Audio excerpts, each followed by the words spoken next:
Hi, today I'm gonna try to sing multiple personality, but I don't like this book or no, I just don't. I have not. I just. I'm not. I just. I just don't have interest toward this book, though. Let's get started.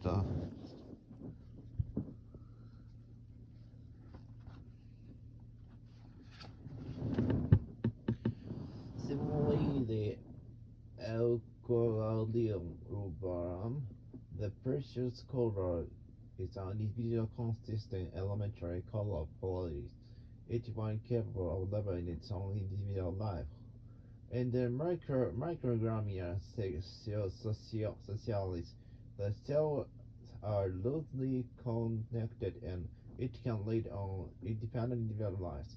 And the colonodium undulatum, as clinical fetal late.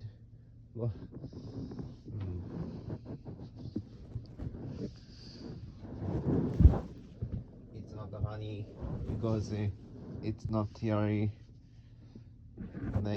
like the words are not really understandable, so I read this one. ちょっとうさんくさいってなんて言うんだろう。This one itself is good, I heard, but the secondary version or third version or last version is to gather its market. They're trying to make us a market on the market by doing network business or something, but this one itself is good, I heard. So I wanna read this one. That woke up cautiously, having to park the car at the base of the driveway since the production line locked at the carport. As he and his friend got closer, they saw a steel pot sitting on top of the coal in which the curved toothpaste tubes were being melted down. In those days, toothpaste did not come in plastic tubes. The tubes were made of lead, so once the paint was burned off, the tubes were dropped in a small steel pot. They melted until they became liquid, and with my mom's pot holders, we poured the lead through the small hole in the top of the milk carton. The milk carton were purely plastered of Paris. White powder was everywhere. In my haste, I had knocked the back over, and the entire area looked like it had been hit by a snowstorm. The milk cartons were the outer containers for plaster of Paris mold. With that and his friend watched as we carefully poured the molten lead through a small hole in the top of the plaster of Paris cube.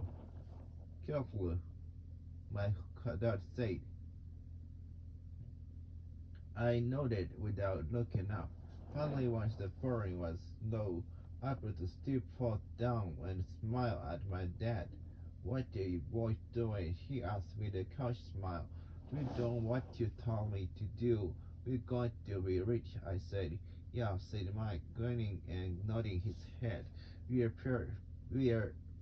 partners. And what is in those plaster molds?" My dad asked. "Watch," I said. "This should be a good batch." With small hammer, I tapped at the steel that divided the cube in half. Cautiously, I pulled up the top half of the plaster mold, and the lead nickel fell out. "Oh no," my dad exclaimed. "You're casting nickels out of lead." "That's right," Mike said. "We're doing as you told us to do. We're making money."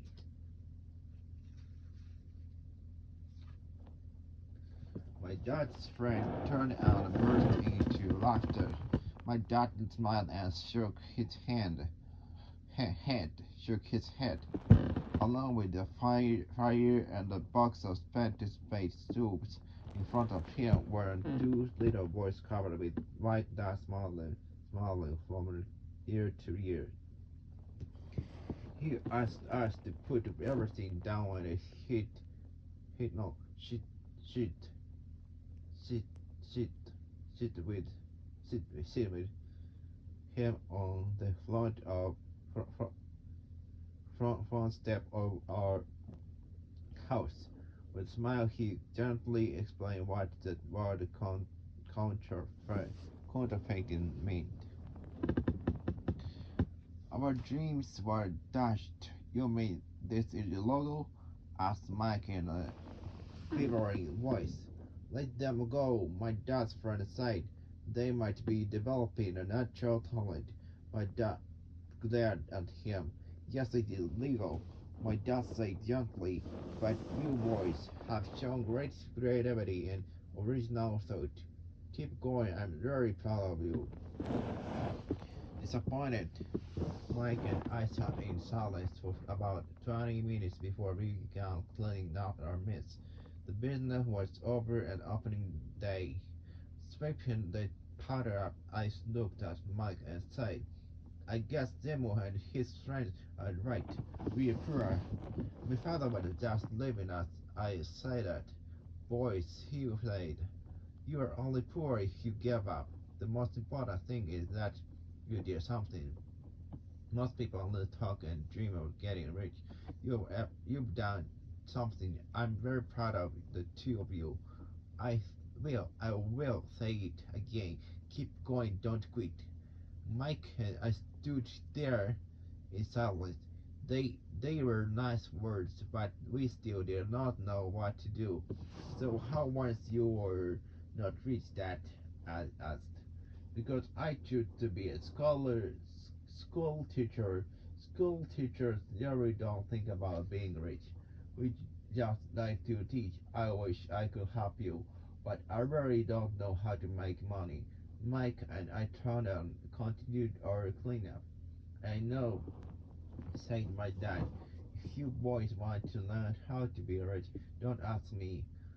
Talk to your dad, Mike. My dad asked Mike with a scrunched up face. Yeah, your dad, repeated my dad with a smile. Your dad and I have the same banker, and he raves about your father. He's told me several times that your father is brilliant when it comes to making money. My dad, Mike asked me in disbelief, then how come we don't have a nice car and a nice house like the rich kids at school?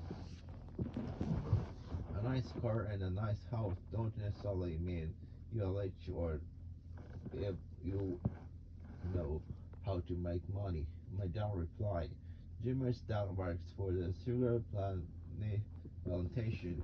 He's not much different from me. He works for a company and I work for the government. The company buys the car for him. The sugar company is financial trouble. Jimmy's dad may soon have nothing.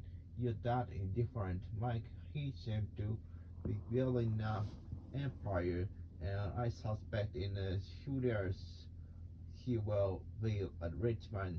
He will be a very rich man. With that, Mike and I got excited again.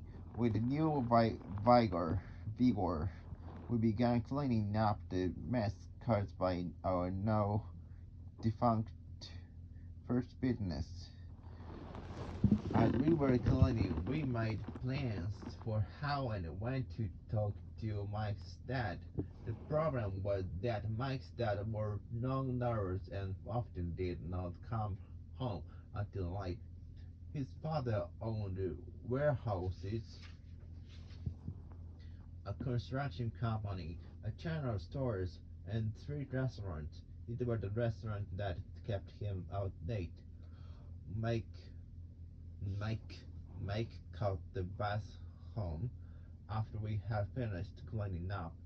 He was going to talk to his dad when he got home that night and asked him if he would teach us how to become rich.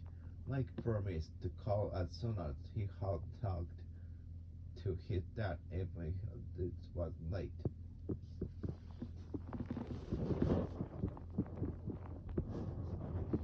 The phone rang at 8:30 p.m. Okay, I said, next Saturday. I put the phone down. Mike's dad had agreed to meet with us. On Saturday, I called the 7:30 a.m. bus to the poor side of town.